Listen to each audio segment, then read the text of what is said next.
Good morning friends, welcome back to my channel. তো দেখো, আজকে সকাল সকালে স্নান টান করে কিন্তু আমি চলে এসেছি রান্নাঘরে। তো এখন আমি রান্না বসিয়ে দিয়েছি।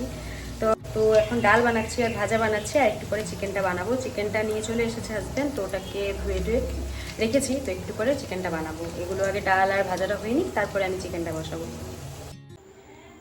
তো রান্নাঘরের কাজটা সেরে আমি চলে এসেছি মেয়ের আলমারিটা একটু গোছাতে, কারণ ওর আলমারিটা যতই গোছাই মানে 2-3 দিন পর পর কিন্তু আবার সেই এলোমেলোই হয়ে যায়। কারণ ওর জামা কাপড়গুলো বারবার বের করা হয়, মানে তো একটা নয় 4-5টা জামা কাপড় চেঞ্জ করা হয়। তো এটা না ওটা করতে করতে কিন্তু আলমারিটা কিন্তু আবার সেই এলোমেলোই হয়ে যায়। তো দেখতেই পাচ্ছ আলমারিটার অবস্থা। তো আমি এখন সবগুলোকে নামাবো, তারপরে কিন্তু আবার গোছাবো আলমারিটাকে ভালো করে। আর মানে কি হয়েছে, ওর অনেক ড্রেস মানে পুরানো হয়ে গেছে, তো সেই ড্রেসগুলোকে এখন আর দরকার নেই। তো সেই ড্রেসগুলোকে মানে সরিয়ে দিব, মানে সাইড করে দিব। কারণ মানে কয়েকটা ড্রেস আছে নোংরা হয়ে গেছে, ওগুলো আর পরানো যাবে না, আর ছোট হয়ে গেছে। তো ওই ড্রেসগুলোকে ভেবেছি একটু সাইড করে দেব, তাহলে আলমারিটা একটু মানে খালিও হবে। তো এদিকে আমাদেরও গডরেজটা কিন্তু গোছানো বাকি, কিন্তু না এত গরমে আর মানে ইচ্ছেও করছে না মানে গডরেজের থেকে নামাতে জামা কাপড় আবার গোছাতে। মানে এতটাই গরম পড়েছে কয়েকদিন থেকে, মানে কোনো কিছু আর ভালো লাগছে না, কাজও করতে ভালো লাগছে না। এই রান্নাবাড়ি তো করতেই হবে, না হলে তো মানে হবে না। তো সেই সমস্ত যে সমস্ত কাজগুলো না করলেই নয়, তো সেগুলো বাদ দিয়ে বাকি কোনো কাজ করার মানে ইচ্ছেই যাচ্ছে না। আর নোংরা কাজ করার তো আরও ইচ্ছে যাচ্ছে না, কারণ আমার একটু আবার অ্যালার্জি প্রবলেম আছে। তো একটু বেশি ধুলোবালিতে মানে আরও অ্যালার্জি হয়ে যাবে, আর যেই গরম পড়েছে তো অ্যালার্জিটা একটু বেশি হবে। তো দেখতে পাচ্ছ এদিকে আমি কিন্তু মেয়ের জামা কাপড়গুলো গুছিয়ে নিচ্ছি।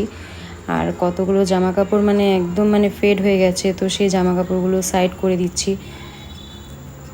তো এখন এই কাজগুলো করে আমি আবার অল্প স্নান করে নিব, কারণ গরমের মধ্যে কিন্তু ওই সকালে স্নান করেছি না, তারপরে কিন্তু মানে অবস্থা একদম খারাপ হয়ে গেছে বাড়ির কাজ করতে করতে। তো এখন আমি স্নান করে নিব। তো এই দেখো স্নান করে চলে এসেছি ছাদের উপরে মেয়েকে নিয়ে।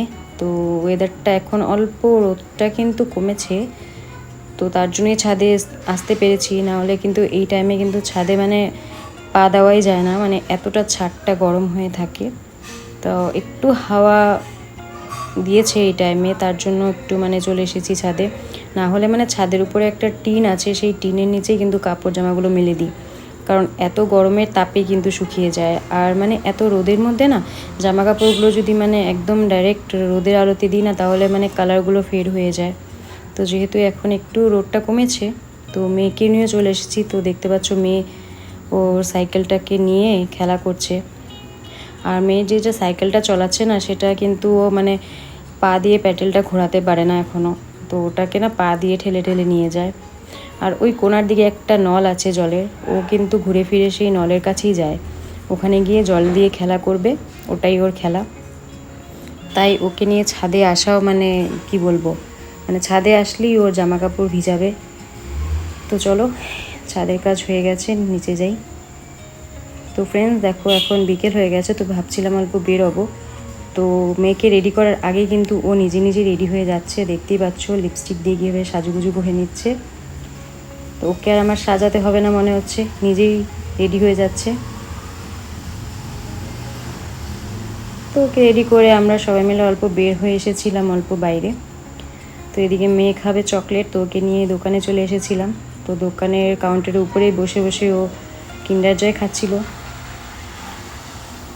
তো মেয়েকে নিয়ে অল্প ঘুরে টুরে আমরা কিন্তু আবার বাড়িতে চলে গেছি, মানে একটু বাইরে বের হয়েছিলাম অল্প মেয়েকে নিয়ে। তো দেখো বাড়িতে এসে কিন্তু দেখি যে বাড়ির অবস্থা দেখো কি, সেই যে জামা কাপড়গুলো ধুয়ে দিয়েছিলাম সেগুলোকে নিয়ে এসেছি। এদিকে চারিদিকে মেয়ের কাপড় জামা ওলট পালট হয়ে আছে। এদিকে ড্রেসিং টেবিলটার অবস্থাও খারাপ, চারিদিকে মানে একদম কি বলবো। তো এগুলোকে গুছিয়ে নিই। তো দেখো এরই মধ্যে চলে এসেছে আমাদের বাড়ির সামনে থাকে একজন, তো মেয়ের সঙ্গে খেলতে চলে এসেছে। তো ওদের ডান্স একটু এন্টারটেইন করছে আমাদেরকে। তো যাই হোক ফ্রেন্ডস, আজকের মতন ভিডিওটাকে এখানেই শেষ করছি। দেখা হচ্ছে নেক্সট ভিডিওতে। ভিডিওটি যদি ভালো লেগে থাকে তাহলে চ্যানেলটাকে সাবস্ক্রাইব করে দিও। Bye bye, good night.